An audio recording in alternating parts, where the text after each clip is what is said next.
We're told the story of finance begins in Europe. But what if the most urgent warning about money came from an Islamic scholar 9 centuries ago? And what if his diagnosis of a society rotting from within perfectly explains our world today? Most economic timelines point to Adam Smith or Karl Marx. Some might reach back to the Greeks. Yet, during an era the West often calls the Dark Ages, a thinker in the vibrant Islamic world articulated principles about wealth, trust, and collapse that feel ripped from our morning headlines. Welcome to Reveal History Finance, where we trace the ideas that built and can break our world. To grasp Al-Ghazali's revolutionary view, you must first see his stage.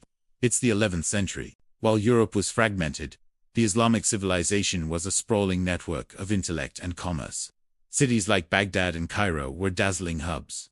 Trade caravans moved spices, ideas, and precious metals. Wealth was surging, and with it came profound questions about its purpose. Into this moment stepped Abu Hamid al-Ghazali, a towering philosopher and theologian, yes, but also a razor-sharp observer of human behavior within markets. He watched his society grow richer, yet sensed a hollowing out, a creeping moral decay tied directly to currency. He asked a dangerous question: can a civilization become wealthy before it becomes wise? His answer started with a radical definition of money itself. For Al-Ghazali, coins were not treasure. They were a medium, a social agreement meant to flow. He likened wealth to water in an irrigation channel. Stagnant, it breeds disease and kills the crops. Moving, it gives life to everything it touches. Hoarding, therefore, wasn't just greed, it was a form of economic violence, choking the community's lifeblood. A locked chest of gold is a tomb for a community's potential. But his critique went deeper, targeting the very psychology of the market.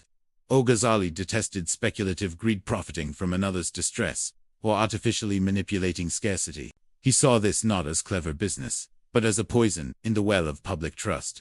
And once trust evaporates, he argued, the entire market edifice begins to crumble. Does that sound familiar? It should. He was describing, 900 years early, the destructive force of what we now call moral hazard. Crucially, he wasn't against profit or trade. He celebrated honest labor and fair exchange. The real enemy was deceit, false weights, hidden defects, broken promises. In a system without integrity, every transaction carries a hidden tax of suspicion. His most prescient analysis, however, may have been aimed at those in power. Al-Ghazali witnessed rulers debasing their currencies, sneakily reducing the silver or gold in coins to fund their wars and palaces. He condemned this as the ultimate betrayal.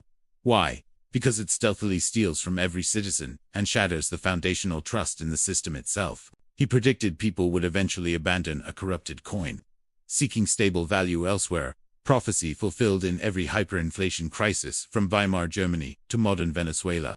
So, what was his core, terrifying insight? Economies don't fail first with numbers, they fail with beliefs. The intricate dance of market, currency, and trade relies on a fragile, invisible web of mutual faith. When incentives reward exploitation over contribution, when the powerful cheat with impunity, that web unravels. Society becomes a collection of suspicious individuals, each trying to outswindle the other.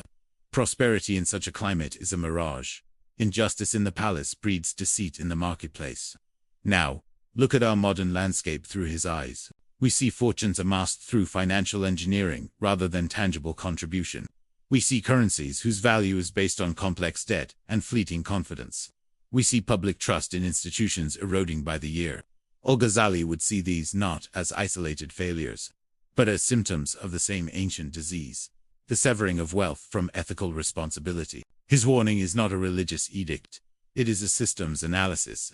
Money is a tool, but it operates within a moral ecosystem.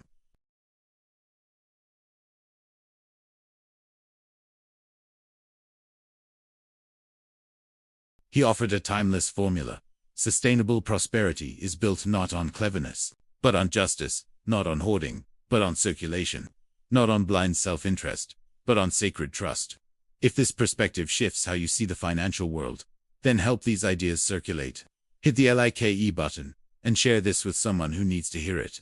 For more deep dives into the thinkers who shaped history, subscribe to Reveal History Finance. The past has urgent messages, if we're willing to listen.